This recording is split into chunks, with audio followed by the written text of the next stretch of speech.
Parlons du Stug 3, le véhicule blindé le plus produit pendant la Seconde Guerre mondiale par l'Allemagne. Alors là, malheur, dans ma vidéo, je dis que pour être un char, il faut un châssis de char et être sur chenille. Et le Stug respecte ces deux critères, sauf que lui au départ n'est pas considéré comme un char, mais comme un canon d'assaut qui va révolutionner son époque. Notre histoire démarre dès les ateliers. Les généraux allemands ont appris de la Première Guerre mondiale et ils ont vu la difficulté qu'avait l'infanterie à progresser, ainsi que la nécessité de lui offrir du support. C'est pourquoi les Allemands vont alors se poser la question de créer une artillerie mobile, blindée, pour la Sturmartillerie, pour apporter un soutien direct à l'infanterie. C'est avec cette idée que von Manstein, le 15 juin 1936, en demande la conception. Daimler-Benz AG, qui s'occupe de sa création, reçoit plusieurs consignes. En 1, il faut une protection intégrale de l'équipage. En 2, la hauteur ne devait pas dépasser la taille moyenne d'un homme, ce qui explique pourquoi dès sa conception, le Stug est prévu pour avoir une petite taille. Sa conception rend le Stug très simple à produire et peu coûteux pour l'Allemagne. Le choix du châssis se porte sur le Panzer III de façon à essayer de standardiser la production. Mais Guderian est farouchement contre, car pour lui,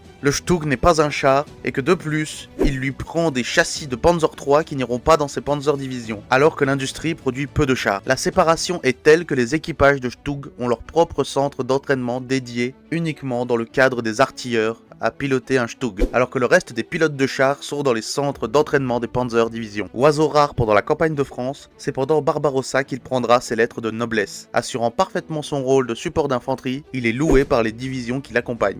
Bien que sa grande faiblesse dans ses premières versions, c'est qu'il n'a pas d'emplacement de mitrailleuse. Si des ennemis arrivent sur les côtés, il faut sortir la MG à la main depuis l'intérieur du char et tirer, ce qui est très compliqué et dangereux. Le haut commandement allemand subit un choc lors des premiers affrontements avec les blindés lourds russes, notamment les KV-1, et souhaite préparer des chars plus lourds pour contrer les chars russes. Dorénavant, après les versions A, B, C, D et E à canon court du Stug, il faut ajouter au printemps 42 la version F du Stug 3, disposant d'un canon de Panzer IV. Il est redoutable car au contraire des chars qui exploitent dans la profondeur, le Stug profite de sa petite taille pour se dissimuler facilement et est dur à viser, mais c'est surtout sa prochaine version qui nous intéresse le plus. Nous arrivons ainsi à la version la plus connue du Stug qui sera la version G et qui sera également la plus produite jusqu'à la fin de la guerre. Cette version anti-char servira aux côtés de ses autres versions, offrant en plus du soutien à l'infanterie, un apport anti-char non négligeable pour les divisions qui l'accompagnent. En 1944, la production vacillante de l'Allemagne ne permet pas de fournir des Stug à toutes les divisions d'infanterie, ce qui se traduit par la création de Stug brigades, restant sur les arrières pour partir aider les divisions d'infanterie quand elles en ont le besoin. Les Stug sont sans aucun doute l'un des meilleurs chasseurs de chars de la guerre, détruisant un nombre considérable de véhicules ennemis, que ce soit sur le front de l'Est ou de l'Ouest. On parle même d'as dans les pilotes de Stug, alors que l'équipage est toujours composé d'artilleurs. Pour continuer dans les versions,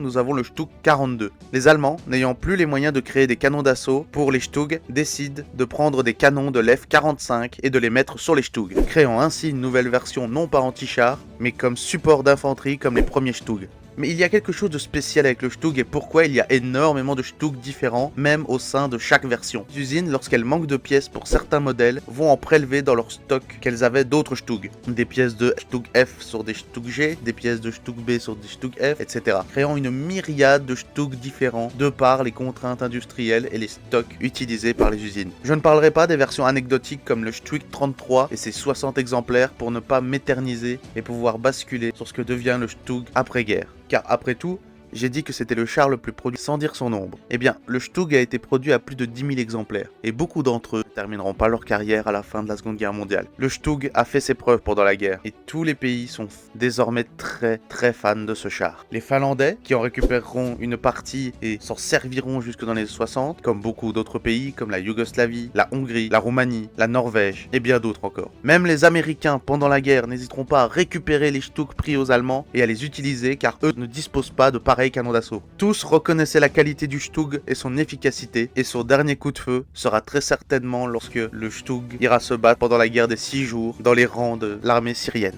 finissant ainsi sa carrière sur un dernier acte de feu, près de 22 ans après la fin de la Seconde Guerre mondiale.